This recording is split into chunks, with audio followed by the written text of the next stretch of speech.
agar rakyat itu bisa memilih dengan tenang, sampai ke kotak suara juga dan memilih dengan tenang, sehingga hasil akhirnya adalah pemimpin yang berkualitas. Demikian. Mungkin seperti apa arahan Jenderal terkait kondisi ini? Sebenarnya ini ranahnya KPU ya.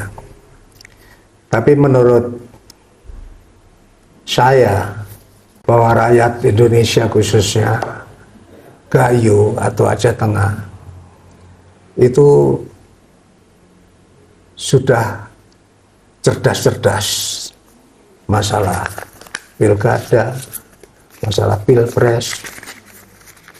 Nah, untuk supaya aman atau kondusif, di situ sudah tergelar aparat, baik itu dari petugas KPU maupun Bawaslu dan aparat pendukung lainnya.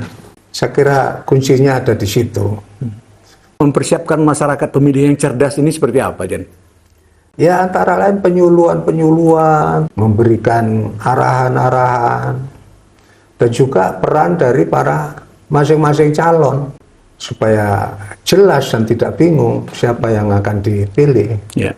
Karena mereka lah yang sebagai faktor penentu untuk memilih calon-calonnya yang berkualitas. Beberapa kali pemilihan, baik pemilihan kepala daerah, pileg, pemilihan presiden, istilah wani piro itu kan sangat kencang, deras terdengar.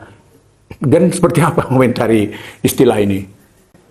Ya, itu kan hanya strategi bagi yang terlibat lah. Wani piro, piro wani itu hanya istilah. Gitu.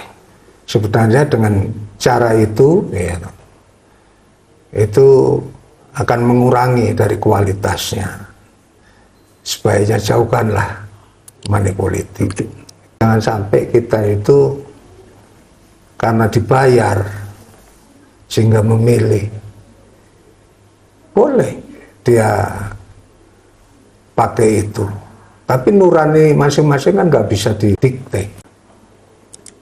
Bebas, jujur, sehingga apa yang menjadi hasil itu benar-benar calon yang berkualitas. Ya.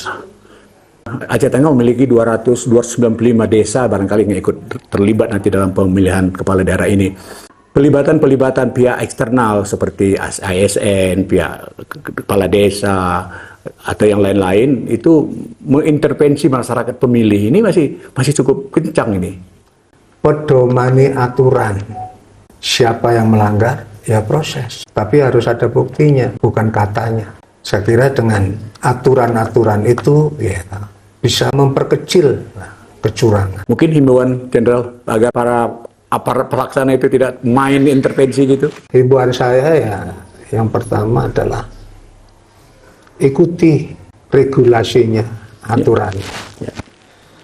Yang kedua ya berikanlah kepada masyarakat arahan-arahan yang jelas dan saling menghargai, saling menghormati, dan semuanya membangun Aceh Tengah itu tidak bisa sendirian.